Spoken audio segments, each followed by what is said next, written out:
One of my sort of fascinations is with the way that our perception of media changes after we learn something unsavory about the creator of said media.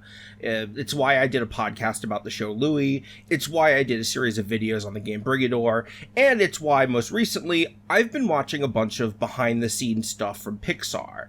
We adopted him on a trip in Jamaica. He was a little stray cat. If you listen closely, he still has an accent. He goes, meow man, meow man. For those of you who might not remember, or maybe weren't paying attention, John Lasseter used to be the head of Pixar, but he was kicked off of it after several women at the studio came forward accusing him of sexually assaulting them. And recently I've been thinking about him because when he left, he was hired by a new studio called Skydance. And basically Skydance's whole thing was that they were like, this guy's a really talented animator. What's a couple groped women? You know, we can get him at a bargain. And their first movie came out and it's getting very middling reviews. And it's also making people kind of relitigate and discuss John Lasseter's ousting. So that's why I went back and I was watching these, because knowing what we know now about John Lasseter, those behind the scenes videos have a completely different feel now. They are very creepy. Like, good morning. Hi, welcome. The way they open is he greets every female employee by hugging them. Like, every single one of them. Just, he comes up and he gives them a big hug.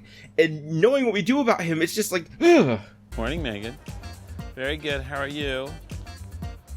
Have a good day. Thanks. My first hug of the day. Hi. Morning. Good to see you. And that's one of the things I love doing, because I love everybody I work with. Right? That's right. Hi, Shannon. Hello. Look who's there. That's Denise Ream, the producer of Cars 2. She hasn't been on camera yet today. Sharon and I worked together since Toy Story.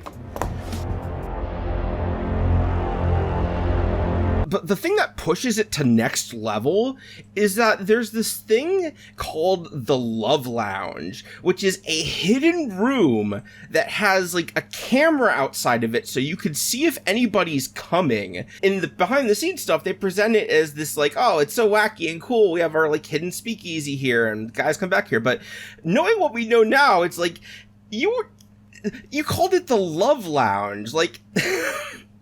That's really creepy. It's so... ugh. Oh, it's so moody and like sexy and kind of cool in here. We need some club music going on. So yeah, just a little thing, like, just... that was bouncing around in my head and I had to get it out. I had to get that poison out. And I'm hoping that at least you are abused by it too, because Jesus Christ. Ugh.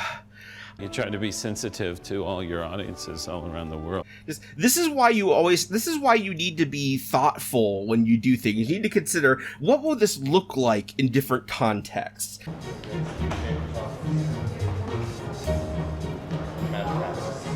Running a rape dungeon out of your coworker's like hidden closet. Ugh. I'm kind of glad to hear that luck isn't very good, because it would really suck if John Lasseter was still making good stuff. Speaking of disappointments, I'm a pretty big fan of Brad Bird. Like, I could probably do a whole video about how people like misinterpret his work as being objectivist when it's actually about the importance of cooperation and stuff. But the fact that he jumped ship to go work for Skydance to make his his ray gun passion project thing, it's just like, I can't take him seriously anymore. It's like, you do all this, you make all these movies speaking about the importance of using your gifts and your skills for good, and then you turn around and like, yeah, I'm gonna go with this guy who sexually assaulted a bunch of women because he's gonna pay me some more. And it's just like, you give up a lot as a storyteller when you make decisions like that, I gotta say. So, anyways, just wanted to put that out there. Thanks for watching, and please don't give Skydance money. Come on, there are so many talented and gifted animators that don't sexually assault people. If you need a recommendation, there's a really good creepy stop motion movie called Wolf House from Argentina. You can watch the whole thing on YouTube. It's fantastic. It's scary. It's just watching it's hypnotic. Give it a shot. Watch that instead of the fucking, what if this cat was having a bad day movie? I'm sorry. I'm so sorry. What got me interested in Hawaiian shirts is that they're kind of like a toy you could wear. And with a Hawaiian shirt, it's just big and loud. And you know what? You could spill something on it and no one's gonna know. See, look, I'm the pot of gold. No, just kidding. Isn't that great? Boy, I did not expect that.